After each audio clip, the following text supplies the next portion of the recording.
What's up guys, it is Wolfcat Shots, and I decided to make this video in response to all the posts that I've been seeing and the fact that I had a disagreement with somebody very close to me.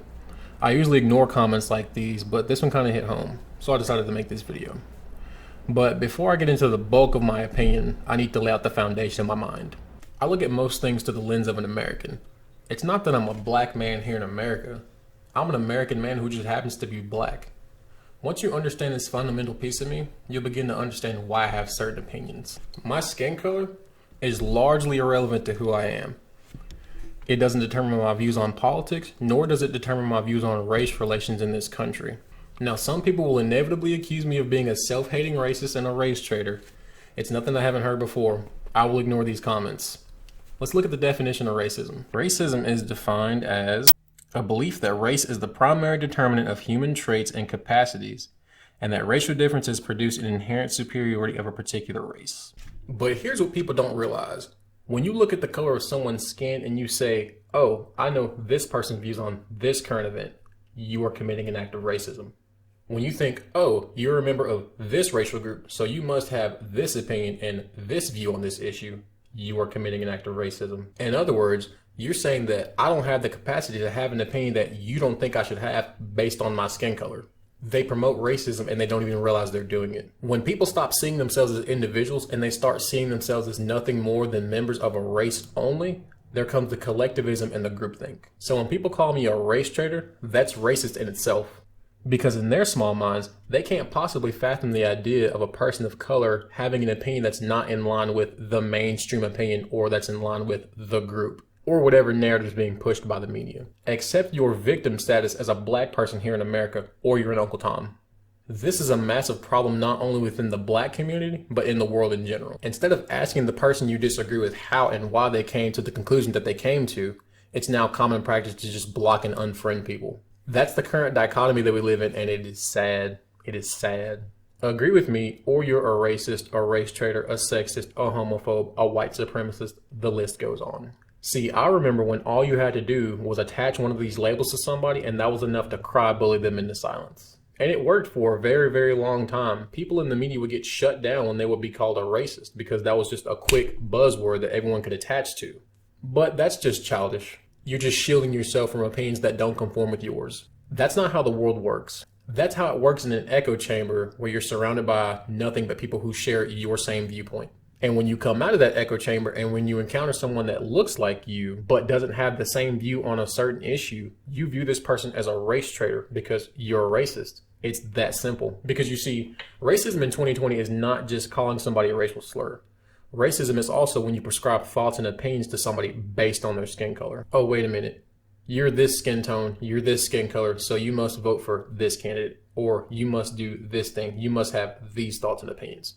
How about the fact that we're all individuals with different experiences and we can have our own opinions, maybe not based on my skin color. But in summary, we as human beings, we all have self-serving biases. And we have a tendency to ignore that which doesn't conform to our worldview. That's all I'm saying. Now that I've given you an idea about how my mind works, let's begin. So it's no secret now, it's literally non-stop media coverage that activist groups are demanding justice for the death of 46-year-old George Floyd. Now, I thought that America would have learned by now because this is not the first time that this happened. Every couple years or so, a high-profile race case gets brought into the media attention, and racial flames get fanned, and the media creates racial fear and hysteria and gets people to retreat into their racial identities instead of looking at themselves as Americans. I think that this divisiveness is problematic for the people that the media claims to be looking out for. Always remember that their job is to get views and ratings. Journalism died a very long time ago. It's now all about manipulating people's fears, biases, and emotions, and very little about facts and evidence. You want an example? Look no further than Justice Brett Kavanaugh. This man underwent 6 FBI investigations in about 10 months, and instead of reporting factual evidence, many media outlets put the microphone in Christine Blasey Ford's face and told you that he was guilty as soon as the accusation was made. The FBI conducted their investigations and found zero evidence to support Ford's claims. Hell, her own witnesses even flat out contradicted her testimony. Many media faces pushed a guilty verdict before all the facts and evidence had came to light. So we caught up with some 17-year-olds to see how they're processing this thorny situation. They took their opinion and they sold it to you as fact. I can tell you that 2 plus 2 is 5 until my face turns purple. That doesn't make it any more true. And that's how the court of public opinion works. That's not how the American justice system works. And could you imagine if it did work that way? Anyone could accuse you of any crime, and now all of a sudden your life is uprooted and you're put in the hot seat. It's not the job of the accused to prove their innocence. It's the job of the accuser to prove their guilt. And if it doesn't, innocent people get hurt and sometimes even killed. You ever heard about the Salem witch trials? But I digress. Back to George Floyd. So all the officers involved as of June 4th, 2020 have been slapped with some charge. Every officer besides former Officer Chauvin have been charged with aiding and abetting in second-degree murder and aiding and abetting in manslaughter. Former Officer Chauvin has been appropriately charged with second-degree murder. Second-degree murder is correct by definition. Many people are calling for first-degree murder charges, but second is very appropriate. Me personally, I don't believe that Derek Chauvin left his house that morning with the intent to kill on his mind. Second-degree murder charges occur when, quote, when the defendant intended to commit murder but did not plan it in advance. Many states consider it to be second-degree murder if the defendant intended only to cause serious bodily harm but knew or should have known that death could result from the act. Kneeling on a man's neck to where he can't breathe for over 8 minutes? Yes, that is very appropriate by definition. Many of the protesters, they're upset that charges weren't immediately filed. I can understand the outrage, but things don't work that fast. We should know this by now. That's street justice. Instant karma, if you will. The American justice system is about giving everybody their fair day in court, regardless of color. Everyone, including the perpetrators in these high-profile race cases. So the first thing you see is a misleading headline to grab people's attention. Perfect example. White police officer shoots unarmed black man. That already has people's attention. That's not at all what happened. Most times, they're not going to give you the details of the case. They're going to go through and cherry pick the details, and they're going to tell you exactly what they want you to hear. So in the 2014 headline that I just showed you, police ordered Rumain Brisbane several times to show his hands, but Brisbane placed his hands near his waistband and verbally resisted, prompting the officer to draw his weapon. Afterwards, he ran back to an apartment complex. I'm not sure if he lived there or not, but what we do know was that there was a struggle and a moment where the officer tried to stop Brisbane from reaching into his pocket. The officer feared that Brisbane had a gun. Turns out it was a bottle of oxycodone tablet. Police later found a jar of marijuana and a semi-automatic handgun in his car. The police account of the shooting was, of course, under dispute. And here's where I have the problem, and here's how the media manipulates people. They cherry pick the details because they know most people won't go back and do the research for themselves. Like I said earlier, they're going to tell you exactly what they want you to hear. They're going to show you pictures of him and his family and how he was such a family man, which may be true, and I'd be willing to believe that he's a family man. But what they're not going to tell you about is his lengthy arrest record and the fact that he had charges including burglary and assault dating back to 1999. And judging from this encounter alone, I'd be willing to believe that these were violent crimes committed with a weapon. Now, is that an illogical conclusion? No. It's based on factual evidence. I don't see a black man being gunned down. I see a man running from police when he was simply told to show his hand. Am I saying that he should have been killed? No. So don't say that. I'm saying I see why he was killed. When you're that officer in that zone, you go into a fight or flight mentality. All this is unfolding in about 5 seconds, maybe even less sometimes. And you want to go home and see your family just like every other person does. But then everybody gets on social media and become armchair quarterbacks. Oh, I would have just threw it more to the left. As you sit sipping on Starbucks from the comfort of your home. And this is what happens when these political commentators come on. When everybody has the same opinion, they reinforce an opinion by only bringing on guests that agree with them instead of thinking critically about the situation, asking those hard questions. Why did the officer draw his gun? Why did the suspect run? None of these questions are being asked. Here's what I think. They've fallen victim to social media. Brisbane probably had a bad taste in his mouth when it came to law enforcement because of his lengthy arrest record, which does matter in this context. That combined with the fact that these activist groups are routinely chanting anti-cop rhetoric, and that's not all of them, but it's quite a few of them. Now think, when a person sees this, what's the takeaway for both the officer and Brisbane? Brisbane thinks that cops hate people of color. The officer thinks that people of color hate the police. Could you imagine being a police officer in today's political climate? Imagine getting off your shift, right? You know, you've been out protecting your community all day. You kick off your shoes, you hang up your badge, your gun, or whatever, that good stuff. You kick back in your chair, you open your Facebook and Instagram just to see some kid in their 20-somethings post something like this. Yes, sir. Man, fuck that interview, man. We doing this shit for George, nigga. Fuck that interview. We doing this shit for George, nigga. Hey, you talking about fuck you, nigga. Yes, sir. Fuck you. Fuck you. Puss ass, nigga. Get the fuck up out of here. Puss ass. Yes, sir.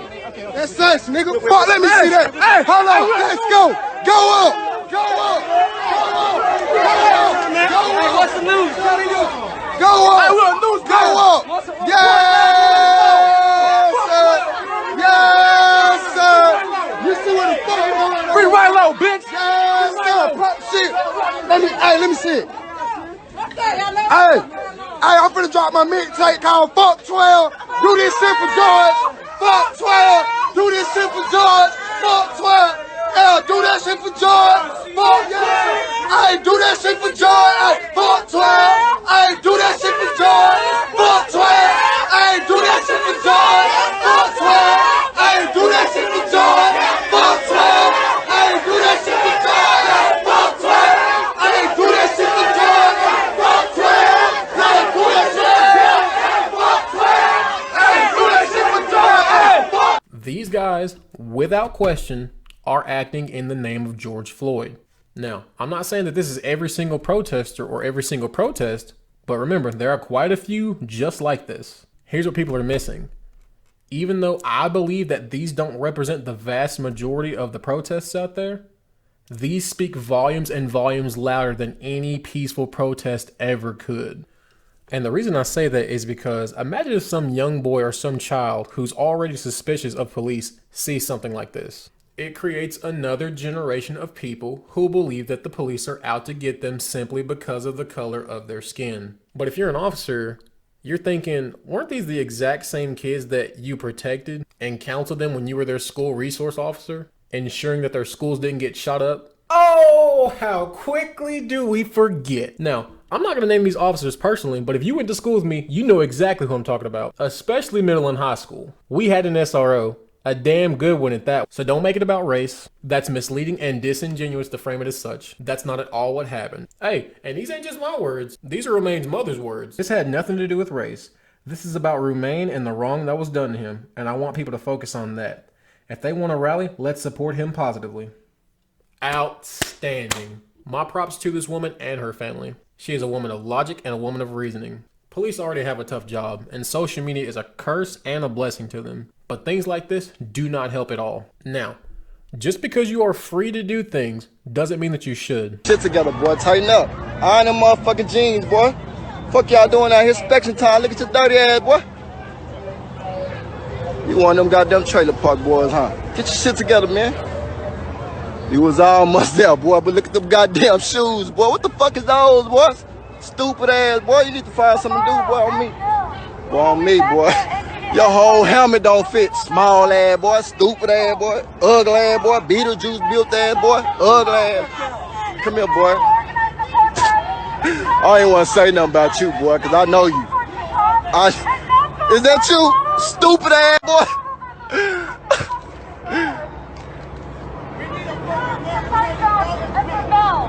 We're not going to tell you to not go wrong about us. We're not going to tell you. Girl, you need to eat on me. You built like a worm, ugly ass. You thought you had one, stupid ass. What is you doing? What is this doing to solve anything? And when you get your ass kicked by law enforcement, you're going to shout, oh, but I was just exercising my First Amendment right. But right now, I think we are hyper-focused on the wrong issues, and it's sad. I'm not ignorant. I'm not woke either. And it be the woke people who be the most sleep. George Floyd should not have been murdered. He should not be dead today. And I am confident that justice will be served. But it's not an overnight process. We've been here before, many times. Things like this take months, even years to be settled. We've been here before and we keep making the same mistakes. I may make another part to this depending on the feedback that I get. And also because of the fact that this is a moving target and there's going to be constant updates. And also because there are so many perspectives on this, but this one is just mine. I'm not a race trader and I'm not ignorant to what goes on in the streets. I'm open to criticisms and opposing arguments. All racial comments will be ignored. You know the ones I'm talking about. Guys, I just want some of you to think, right? See, me, I'm perfectly happy to tell you to your face whatever I post on social media. I'm perfectly happy to tell you to your face anything that I say online because I genuinely care about what I speak about. Don't get me wrong, I'm a funny guy. I'm always posting memes. But something as serious as this, I'm perfectly happy to tell you the same thing to your face. If you wouldn't say it to people's faces, which I seriously doubt some of you would, some of the stuff that y'all be posting, whew, then don't put it out there, whether it be on Facebook, any social media site, right? Because here's my rule of thumb, right? I play out scenarios in my head and then I imagine how this conversation would go. So when I see people posting about starting a race war, I laugh because I would put money, good money at that, on the fact that you have at least one white coworker. You've probably been at your job for quite some time. And if you tell your coworker to his face some of the stuff that I see y'all posting, he's gonna look at you like, bro, I've known you for like 5 years now. Now all of a sudden you want to start a race war with me because a man had his neck kneeled on? It wasn't my knee and it wasn't your neck. So why are you giving me attitude? Look, man, here's the bottom line. There exists a handful of people who profit off of keeping people in a victim mentality. They're profiting off of people's victimhood status. They have to keep you thinking that you're oppressed.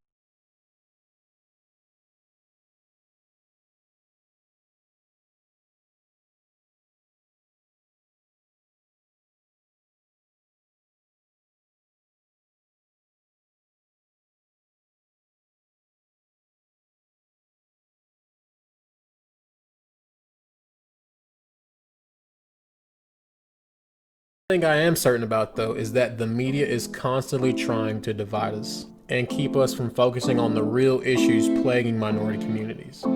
Just my thoughts. Wolfcat out.